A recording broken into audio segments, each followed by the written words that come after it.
दोस्तों, अगर आपने अभी तक मेरे चैनल को सब्सक्राइब नहीं किया तो लाजमी सब्सक्राइब कर लें, क्योंकि आज के एपिसोड में आपके दिल की बात पूरी होने वाली है।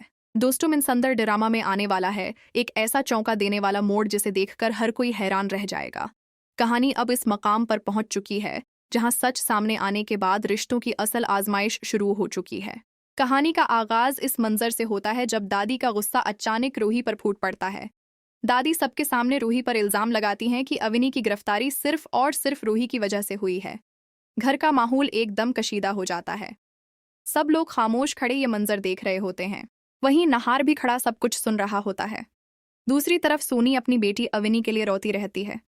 इसे अपनी बेटी की फिक्र खाए जा रही होती है। दादी का गुस्सा बढ़ता ही चला जाता है। वो रूही को सख्त अल्फाज सुनाती हैं और आखिरकार गुस्से में आकर रूही को घर से निकालने का फैसला कर लेती हैं। दादी रूही का सामान समेटती हैं और उसे धक्के देकर दरवाजे की तरफ ले जाती हैं। ये मंजर देखकर घर के सब लोग हैरान रह जाते हैं।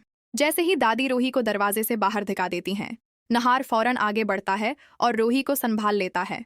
रूही गिरने ही वाली होती है, लेकिन नहार उसे अपने बाजुओं में थाम लेता है। ये मंजर देखकर दादी हैरान रह जाती हैं, क्योंकि उन्हें लगा था कि नहार भी रूही के खिलाफ हो जाएगा। नहार रूही की तरफ देखता है और संजीदा लहजे में पूछता है, रूही, क्या ये सब सच है?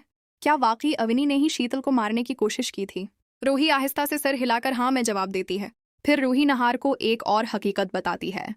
वो कहती है कि अविनी ने खुद उसे बताया था कि बटू दरअसल शीतल और रोमल का बेटा है, न कि नहार का।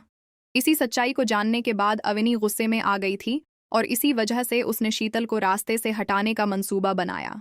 ये सुनकर नहार के चेहरे पर हैरत और दुख दोनों नजर आने लगते हैं। रूही नहार से माफी मांगती है। वो कहती है, नहार जी, मुझे माफ कर दें। मैंने आप पर भरोसा नहीं किया। मुझे लगता रहा कि शायद आप और शीतल के दरमियान कोई रिश्ता है। ये सुनकर नहार फौरन रूही को चुप करवा देता है। नहार रूही को अपने करीब करता है और उसे गले लगा लेता है। फिर निहायत मोहब्बत से कहता है, रूही, मेरे दिल में सिर्फ और सिर्फ तुम हो, तुम्हारे अलावा कोई और नहीं। लेकिन उसी के साथ नहार कहता है कि अभी सबसे जरूरी बात अविनी की रहाई है। उसके बाद रूही एक बड़ा फैसला करती है।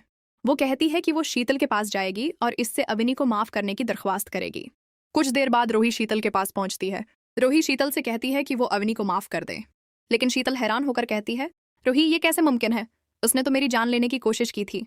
रूही हाथ जोड़कर शीतल से इल्तिजा करती है और कहती है, बराह करम मेरे और नहार जी की खातिर अविनी को माफ कर दो। अब दोस्तों, कहानी एक बार फिर एक बड़े सवाल पर आकर रख गई है। क्या शीतल अविनी को माफ कर देगी? क्या दादी के रूही को घर से निकालने के बाद नहार खुलकर रूही का साथ देगा? और क्या इस खानदान के बिखरे हुए रिश्ते दोबारा जड़ सकेंगे? आने वाले एपिसोड में बहुत बड़े ट्विस्ट सामने आने वाले हैं। अगर आप भी जानना चाहते हैं कि आगे क्या होने वाला है, तो हमारे साथ जड़े रहें। शुक्रिया।